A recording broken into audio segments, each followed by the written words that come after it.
So இந்த pedal machine பொறுத்த வரைக்கும் உள்ள இருந்து ஸ்டார்ட் பண்ணணும். இந்த ரவுண்ட் ரிங்க நீங்க தைக்கிறீங்க அப்படின்னா, ஏன்னா இப்ப நீங்க வந்து வெளியே இருந்து ஸ்டார்ட் பண்ணும்போது இந்த நூலோட இழை என்ன பண்ணும், இழுக்க ஆரம்பிக்கும். இது சுருங்கி வர மாதிரி இருக்கும். ஆனா பவர் மிஷின்ல பண்ண வேண்டாம். பவர் மிஷின்ல இருந்து அவுட்டர்ல இருந்து பண்ணிட்டு போகும்போது உங்களுக்கு ஸ்டேபிளா அது வந்து அந்த ஸ்பீடுக்கு ஏற்ற மாதிரி அட்ஜஸ்ட் பண்ணிக்கலாம். ஆனா பெடல் மிஷின் வந்து உள்ள இருந்து ஸ்டார்ட் பண்ணுங்க.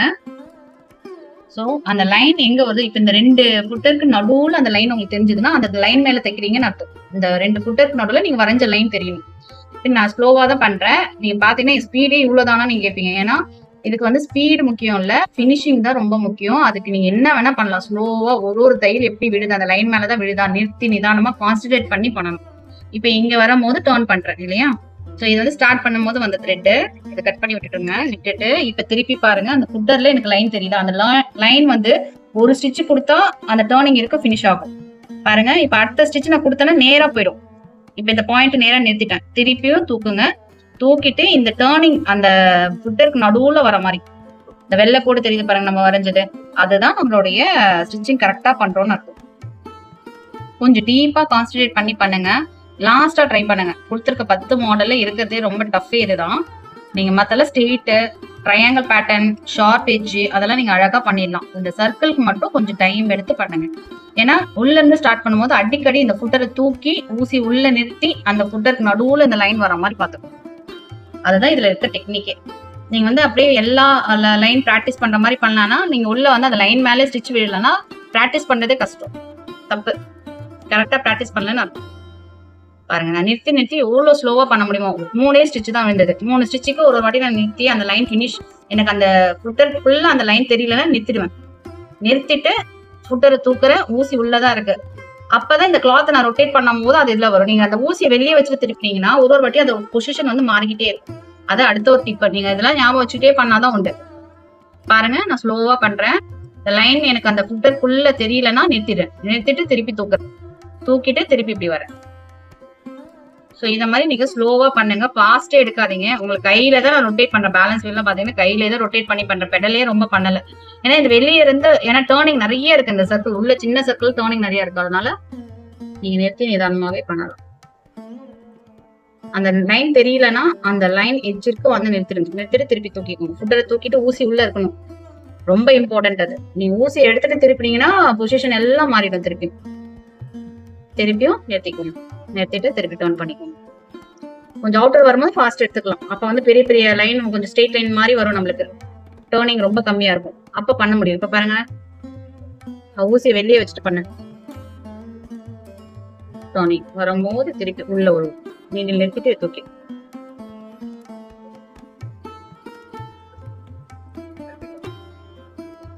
அந்த கர்வ் வருதுனாவே எனக்கு மாறுது. ஃபுட்டருக்குள்ள வரல. திருப்பி அது திருப்பிக்கணும்.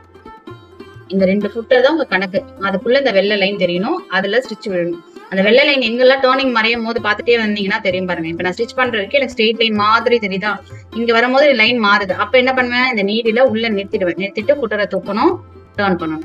டர்ன் பண்ணும் போது திருப்பி அந்த ஸ்ட்ரெயிட் லைன் வருதான்னு பார்த்து இப்படிதான் ஸ்லோவா பண்ணணும். இப்ப இதுவே கொஞ்சம் உங்களுக்கு பழகிடுச்சு அப்படின்னா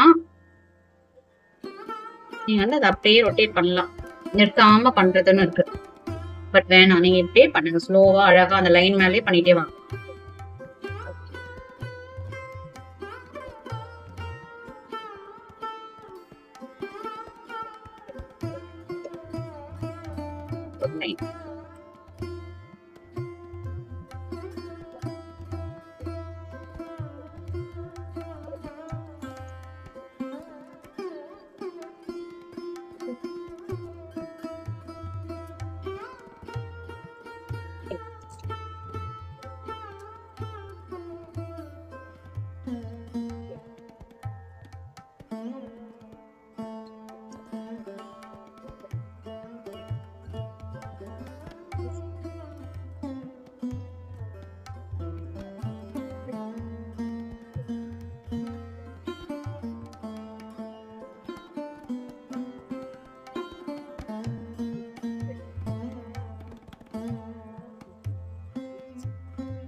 ஸோ கொஞ்சம் நிறுத்தி பிரேக் எடுத்துட்டு திருப்பி டர்ன்.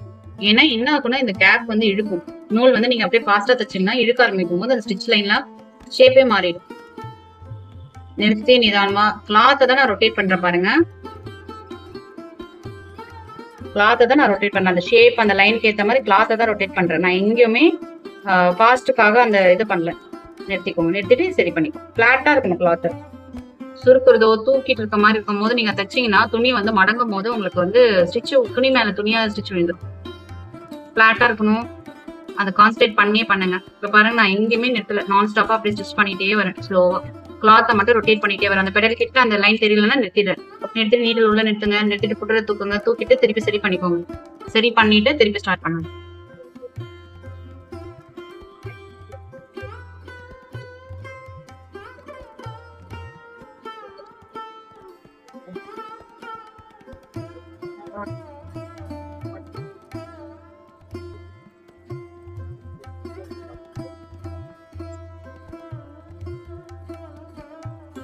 ஸ்டார்டிங் நம்ம பண்ணதுக்கும் இப்ப பாத்தீங்கன்னா நான் ஸ்டாப்பாவே ஸ்டிச் பண்ணிடணும்.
முடிச்சிட்டோம். அப்படியே வெளியே பேக் ஸ்டிச் கிடையாது. இப்ப இதையும் முடிச்சு தைக்கிறது எப்படின்னு பார்த்துக்கலாம்.